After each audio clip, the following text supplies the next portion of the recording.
Assistir o Ragnarok tá meio perdido com todos aqueles nomes nórdicos difíceis de pronunciar. Tá achando complicado entender a razão pela qual essa galera estranha, inexplicavelmente poderosa, tá saindo no tapa no meio de uma cidadezinha da Noruega?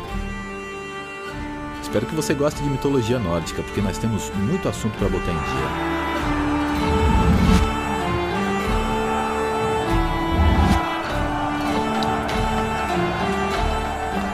Mas o que é mitologia nórdica? Aliás, o que diabo significa nórdico? Os povos nórdicos são originários de uma região mais gelada que o coração daquele teu ex, bem ali entre a Europa setentrional e o Atlântico Norte, atuais Dinamarca, Finlândia, Islândia, Noruega, Suécia, Ilhas Faroe, Arquipélago de Åland e Groenlândia. Já a mitologia nórdica é o conjunto cultural de lendas e crenças pré-cristãs atreladas a esses povos, difundidas mundialmente através das Edas islandesas do século XIII. Calma lá, Eda? Já ouviu esse nome antes, né? Pois é, esse é o nome da cidadezinha industrial com segredos ocultos e ancestralidade pagã onde se passa toda a série. As Edas são uma coleção de antigos poemas nórdicos, originários de um manuscrito islandês chamado Codex Regius. São consideradas as mais completas e expansivas fontes de conhecimento sobre mitologia nórdica que temos, preservando poemas que detalham a criação, destruição e o renascimento de todo o antigo universo nórdico. Ou seja, o local onde a história de Ragnarok acontece, a cidade fictícia de Eda, é nada mais nada menos do que um grande poema nórdico, com a diferença que, em vez de lido em um livro, assistimos como uma série de ficção adolescente. Sendo assim, a destruição da cidade de Eda pelas mãos da família Jotun significa literalmente a destruição de todo mundo, história e cultura dos deuses nórdicos. Isso sim é metalinguagem. Estou me adiantando, antes de mais nada precisamos falar sobre o Paquiderme na sala. Que é esse tal de Ragnarok? Traduzido como Crepúsculo dos Deuses, Ragnarok é resumidamente uma série de eventos apocalípticos que acabará com o reino dos deuses de Asgard sobre os 9 reinos, mas sobre isso depois, culminando na destruição completa de Midgard, nosso querido reino humano. E essa destruição será bem radical, um inverno sem fim assolará nosso mundo, o sol será devorado por um par de lobos gigantes, toda a vida vegetal e animal morrerá, e Jormungand, a serpente do mundo, levantará sobre as águas, causando enchentes e cuspindo veneno em geral. Loki, o deus traidor, liderará um exército de gigantes de gelo em um barco feito de unhas. Surtur, o gigante de fogo, destruirá a ponte Bifrost, que liga o reino dos deuses e dos homens. E para fechar essa semana complicada, Fenrir devorará o céu e a terra. No fim, tudo e todos envolvidos morrerão, restando apenas o vazio, onde apenas uma mulher e um homem restarão fadados a aguardar pelo próximo criador. Dureza, hein? Embora o fim de tudo que conhecemos na série seja por motivos muito mais reais, aquecimento global, a mudança climática é um dos pontos que liga as duas versões desse apocalipse mitológico.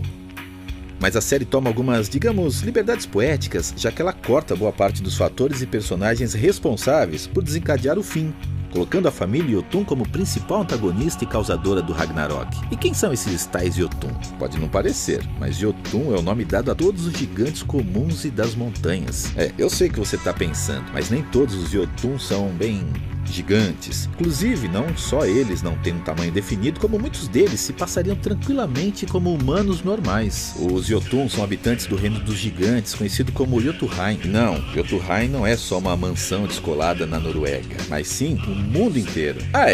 Lembra quando eu falei dos 9 reinos? Então, acho que tá na hora da gente contextualizar tudo direitinho. A cosmologia nórdica acredita que o universo inteiro se encontra nas raízes da árvore mundo, Yggdrasil. Que é uma mensagem mais pró-natureza que essa? É entre as raízes e ramos da Yggdrasil que encontramos todos os 9 reinos. Asgard, reino dos Aesir, os deuses da guerra e das questões sociais, tipo um grande RH, só que com poderio nuclear. Midgard, o reino dos humanos, a gente mora aqui. Jotunheim, montanhoso reino dos gigantes, trolls e outras criaturas mitológicas. Muspelheim, o reino do fogo, casa dos gigantes de fogo e lar de Surtur, o bichão que vai incendiar tudo no Ragnarok. Niflheim, reino de gelo e morada dos mortos, onde residem os gigantes de gelo. Vanaheim, reino dos Vanir, que são os deuses hippies, da natureza. Alfheim, reino dos elfos de luz e muito RPG de mesa. Svartalfheim, reino dos elfos escuros, eles curtem death metal. E por fim, Helheim, reino dos mortos sem glória, destinado a todos aqueles que morreram por doenças ou causas naturais, ou seja, praticamente o mundo inteiro. Tá legal, mas onde entra o Magni nessa história toda? Já sei, Você deve estar pensando, ele controla o clima, é loiro, tem um martelo maneiro. Logo ele é o Magni, o filho de Thor. Ué, não era o Thor? Sim e não. Pela série sim, pelo nome não. Deixa eu te explicar. Thor tem 3 filhos, Trude, Modi e Magni. Magni é o filho de Thor com a gigante Arnisaxia. Já a gente volta para falar sobre essa árvore genealógica. E seu nome significa poder. Acredita-se que Magni tenha herdado toda a força e controle sobre as tempestades de seu pai, que é considerado o deus mais poderoso do panteão nórdico. Assim como é mostrado na série, os Jotun são os maiores inimigos de Thor e de seu filho. Lembra de todas aquelas runas das ferramentas usadas por Magni? Embora um símbolo diferente, elas são chamadas de runa S, também conhecidas como Soilo. Essa runa representa o poder do sol e significa sucesso, vitória e felicidade. E a família Jotun? Eles também são personagens lendários? Bem, sabe a Saksha? O nome dela te lembra alguém? Saksha, ou Arnisaxia, era uma Jotun amante de Thor. Sim, a mãe de Magni, que falamos agora há pouco. E você achando que a sua família que era complicada. E os outros Jotun, quem são eles? Vidar, patriarca da família, tem a sua contraparte mitológica na figura do Aesir, Vidar, um meio Jotun associado à vingança. Detalhe, ele é filho de Odin, ou seja, irmão de Thor. Inclusive, segundo Ragnarok, Vidar será o responsável por vingar seu pai e matar o lobo Fenrir. Outros detalhes interessantes de Vidar, mas esse é o do Vidar da série, são seu apreço por Wagner e a oferenda de hidromel. Richard Wagner foi um compositor alemão do século XIX, reconhecido por suas óperas grandiosas. Wagner é mais conhecido pela ópera O Anel de Nibelung, um épico musical que adapta o mito nórdico sobre um poderoso anel mágico capaz de fornecer grandes poderes ao seu portador, mas por um preço alto. Te lembra alguma coisa? Ah, tem mais uma coisa, os nazistas realmente gostavam dele.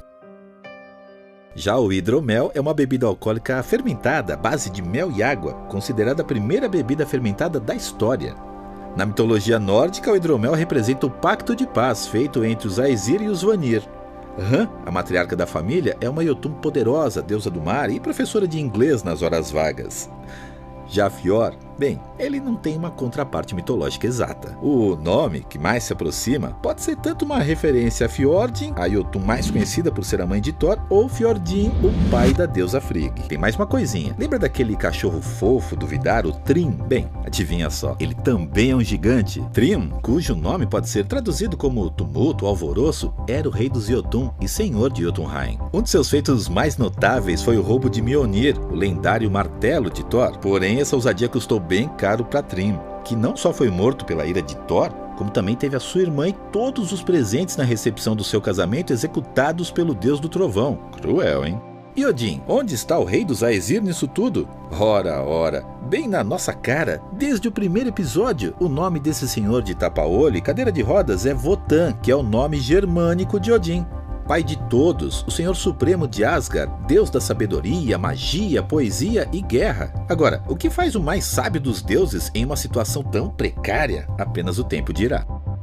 E sabe aquela senhora estranha que trabalha no mercadinho? Muito provavelmente ela é uma volva, uma vidente profética com a capacidade de ver o futuro, que explicaria muito bem todo aquele papo doido e enigmático. Mas quem ainda está faltando? O ardiloso deus da trapaça, Loki, é claro! Embora sua natureza seja completamente ambígua, às vezes agindo como um aliado bem intencionado, outras vezes como inimigo traiçoeiro, como um verdadeiro caótico neutro, Loki é o maior antagonista e causador de todo o Ragnarok. É só lembrar nossa árvore genealógica. Afinal, Fenrir e Jormungand, o lobo que matará Odin e a serpente que enfrentará Thor, são filhos de Loki. E sim, os outros filhos de Loki são Hela, a deusa dos mortos, e Sleipnir, o cavalo de 8 patas. É complicado. E onde está Loki, o enganador? Aquele responsável pela morte de Balder, o Aesir mais amado entre todos os deuses? Até que Laurits, o irmão de Magni, se passa muito bem como Loki, não é mesmo? Afinal, ele está constantemente pregando peças, tem uma personalidade, digamos, volátil e é irmão do protagonista. Aliás, sabe aquela coisinha que o Magni fica usando para se concentrar? O Tangle. Então, Tangle, que pode ser traduzido como nó ou emaranhado, é um dos significados por trás do nome Loki. Coincidência? Ah, só mais uma coisa. Embora seja senso comum e talvez até a série use deste recurso, Loki não é irmão de Thor nem filho de Odin.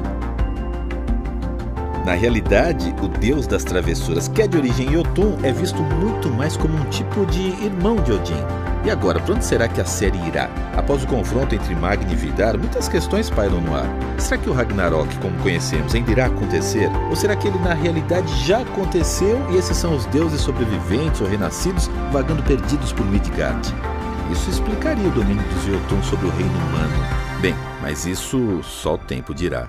Ragnarok está apenas começando.